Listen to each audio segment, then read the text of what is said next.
and welcome to Book Time. This is our February 14th Valentine's Day episode, and I'm so excited to talk with you today about all things books about love.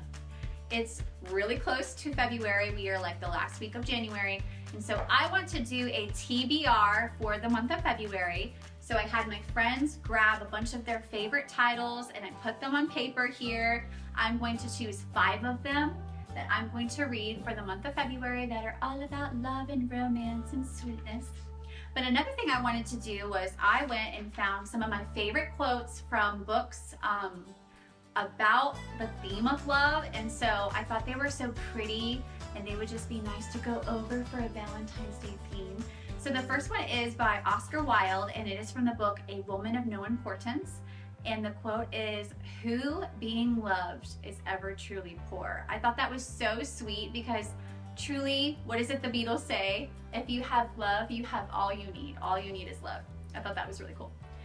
The next one is by Anna Karenina, which is, I think, from Tolstoy. And it said, "He stepped down, trying not to look long at her as if she were the sun, yet he saw her like the sun, even without looking." And I thought that was so sweet because it just reminds me of like a new love where you see them in everything you do and every song that you listen to. In a beautiful day full of sunshine, you're thinking about the person you love and they're around you in all the things that you do and see, just like that fresh feeling of being newly in love. The next quote is from Charles Dickens from the book Great Expectations. I actually did read this book a long time ago, and oh my gosh, it is such a long read, so brace yourself. It says, "I loved her against all reason, against promise, against peace, against hope, against happiness, against all discouragement that could ever be." Now, when you first listen to it, you think like, okay, so he loved her against his better judgment. But I think what he's trying to say is he loved her despite all the bad in the world and all the bad things that could happen to him. If he had her love, he was completely whole. So that's kind of how I took it. The next quote is from one of my favorite books, Wuthering Heights by Emily Bronte. Now, I read this, I think, when I was in high school. And she wrote, "Whatever our souls are made out of, his and mine are the same. If all else perished, if all else perished and he remained, I should still continue to be." And I thought that was so cool to think of an idea of being in love so much that you feel like your soul and their soul are like the same person. And so if they cease to exist, if they pass away, a part of them is still on the earth because you live on. They live on through you. So the next one is from Ernest Hemingway, and it's from A Farewell to Arms, and I can't remember if this is a poem or a book, but he says, "Why, darling, I don't live at all when I'm not with you."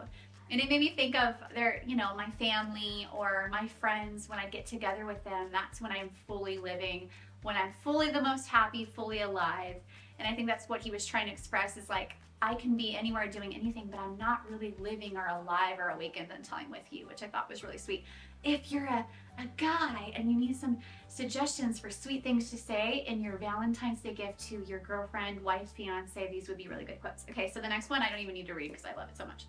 It is from Mr. Darcy, and he tells Elizabeth this in the very, I think like middle where he's confessing his love to her, and he says, it's like raining all around them. Now this is the movie version, also in the book, it's really good. But if you haven't watched the movie Pride and Prejudice, I don't like the Colin Firth one. I like the Keira Knightley one. She is amazing in that.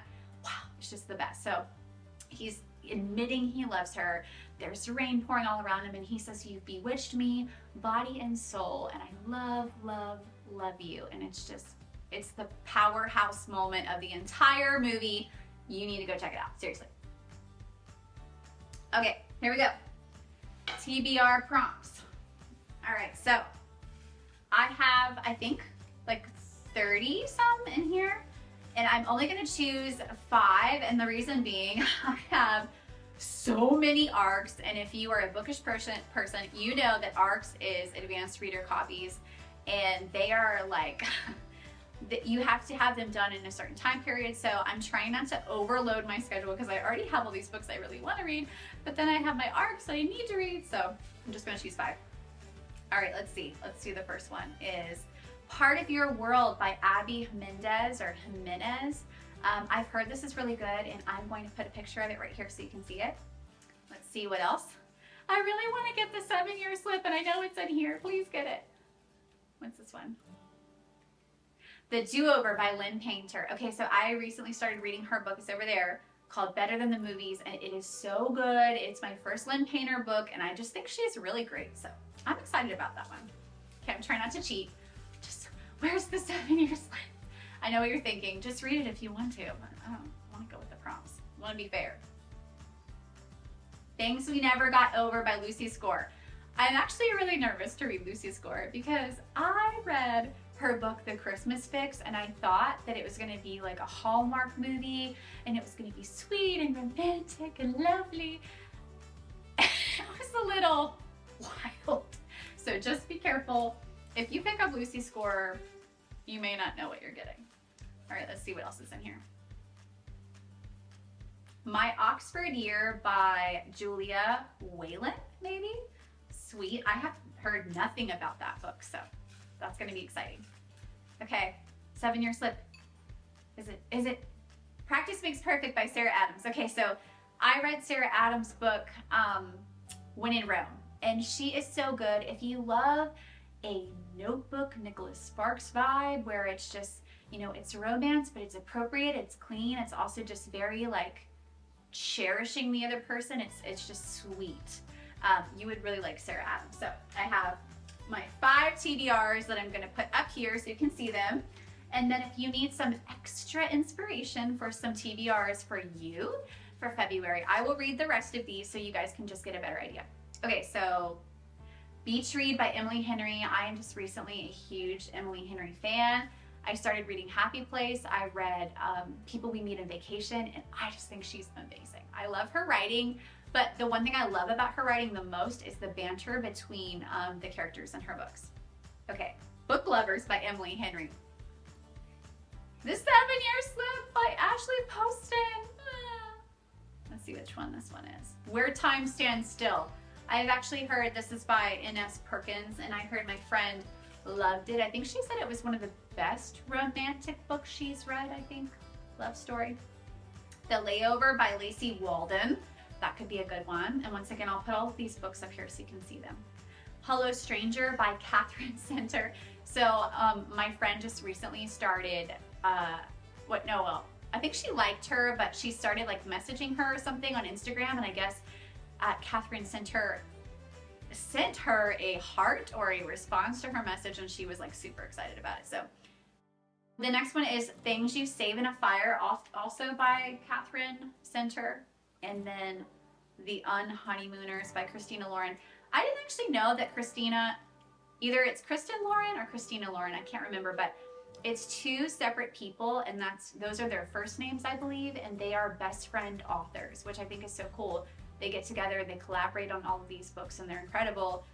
Megan, why aren't we doing this? I have best friends who write. We should be doing this. Much Ado About You by Samantha Young. Let's see what else. The Love Hypothesis by Allie Hazelwood. I've actually heard a lot of really good things about that. I feel like that's been circulating a very long time, kind of like Emily Henry's Happy Place. So I need to check it out and see what all the hype is about. Bodyguard by Catherine Center. So once again, Catherine Center, hit up my friend Wendy. She will love you forever. Love in Other Words by Kristen or Christina Lauren. So those are all of these really good prompts that you can try for the month of February for Valentine's Day. And I hope that you like this video, and I hope that you have a lot of really good ideas. And I hope to see you next time. Once again, like and subscribe, and I will see you on the next episode of Book Time. Bye-bye.